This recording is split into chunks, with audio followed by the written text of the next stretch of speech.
Nexus is the first game in VR for Assassin's Creed. So it's the first time that you can play Assassin's Creed in first person.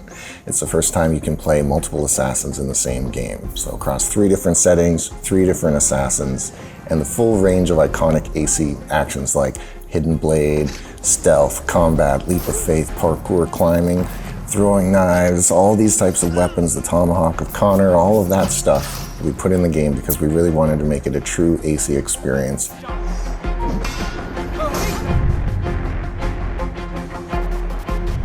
Parkour is obviously one of the iconic AC actions that we think players are going to be really excited to do in Nexus. Running across the rooftops in large open urban areas is something that really is so fundamental to the brand that I didn't feel like we could compromise on it. So the team has done some amazing technical wizardry to allow the player to basically approach all these maps from 360 degrees. If you can see it, you can climb it, you can parkour it.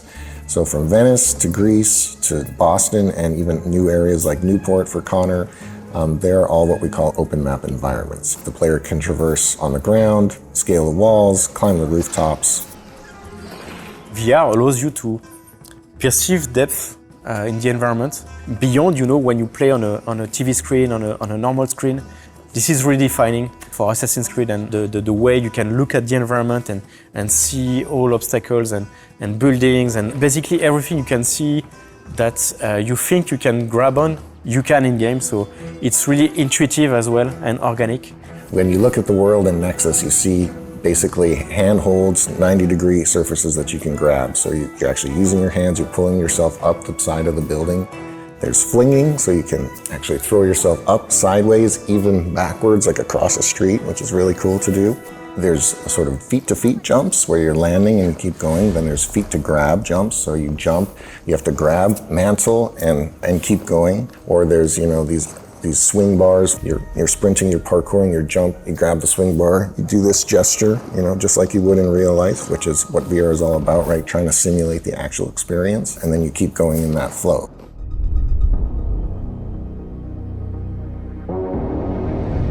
It is a stealth-first game, sneaking around, peeking around corners with even something as simple as like grabbing the corner of a building and pulling your camera, your head over and kind of leaning and peeking to see an enemy. We've even built in things like cracks and holes in the walls where you can kind of peek through there, and it's a use of head tracking there, but you feel really sneaky and you're spying on the guards in the other room. In the environments, you'll have dynamic objects, a vase, whatever. You can pick them up, you throw it, it'll crash on the ground and make a sound and distract a guard that way, and you're actually doing the physical throw yourself.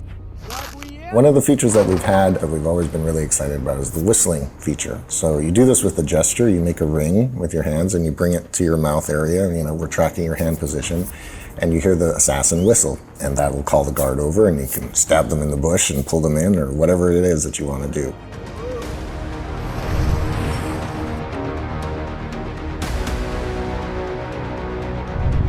The Hidden Blade, I would say, is the most important feature in the game, really, if I had to pick one.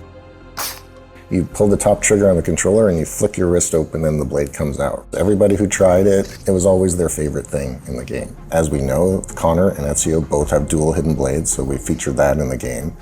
But what is really neat about Nexus is this is the first time that players will get to play Cassandra with her hidden blade.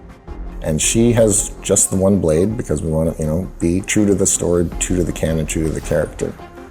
But there's obviously combat and you can try and fight your way out of situations. It's really motion control, so you slash your sword, you move yourself forward and back, and you can dodge a bit on the side.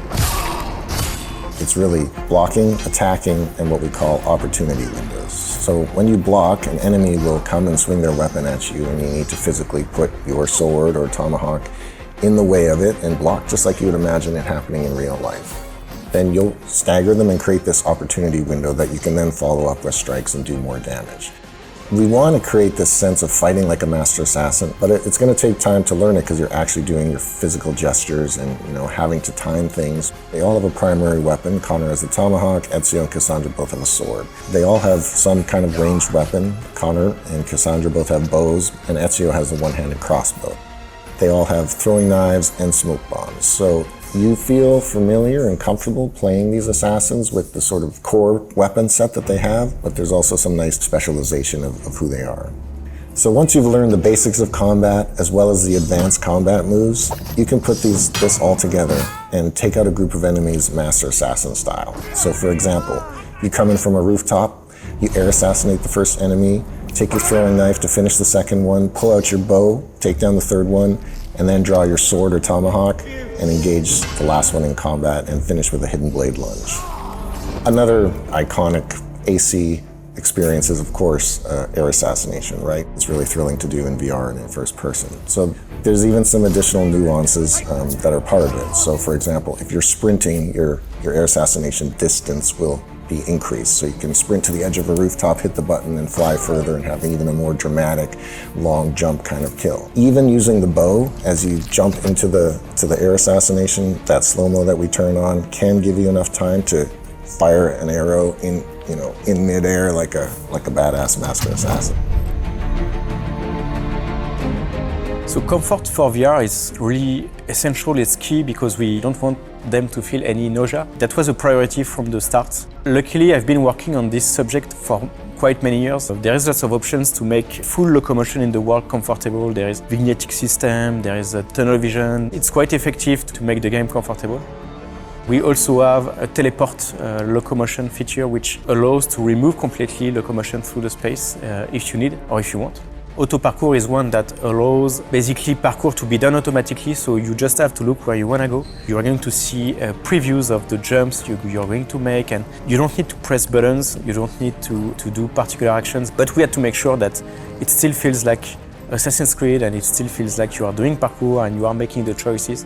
Also doing the leap of faith. That's amazing in VR. Might not be for everyone, or it might be fearful for some people. We developed that feature called Fear of Height, so it allows you to turn on and off some grid to basically show you what's the ground in your real play space. Or you can even toggle a 3D grid around you, and it allows you to understand that actually your ground is very close by, so it helps people that might be afraid of heights. Even if you can't reach out, or it's uncomfortable to reach out over your shoulder, or it's uncomfortable for you to hold buttons, or things like that, then we have something for you. We try to really develop many features to make the game fun and enjoyable by everyone. Through testing of comfort and accessibility of the game, we've seen that almost everyone can be comfortable with the game. There's a feature for them because we developed lots of comfort features and we developed lots of accessibility features. Yeah, people ask the question a lot of how do you play 3 assassins in 3 settings in the same game and have it make sense narratively? So the idea is that you're an elite player hacker that is undercover for the Brotherhood and is now working for Abstergo. Dominica Wilk is the main character from Abstergo who has you jumping through memories of 3 different assassins who have at some point in their lives encountered these artifacts that Abstergo is looking for. She's actually played by Marina Baccarin, which is really exciting for us. It is a new story. It's not a port of these previous games or assassins. But at the end of the day, the biggest, most fundamental pillar of the game that we want to deliver to fans is becoming a master assassin, right? Physically stepping into the shoes of these characters and performing all those actions you watch your avatar do over the years, physically doing it yourself. And that is the real fantasy of Nexus, is actually being a master assassin yourself.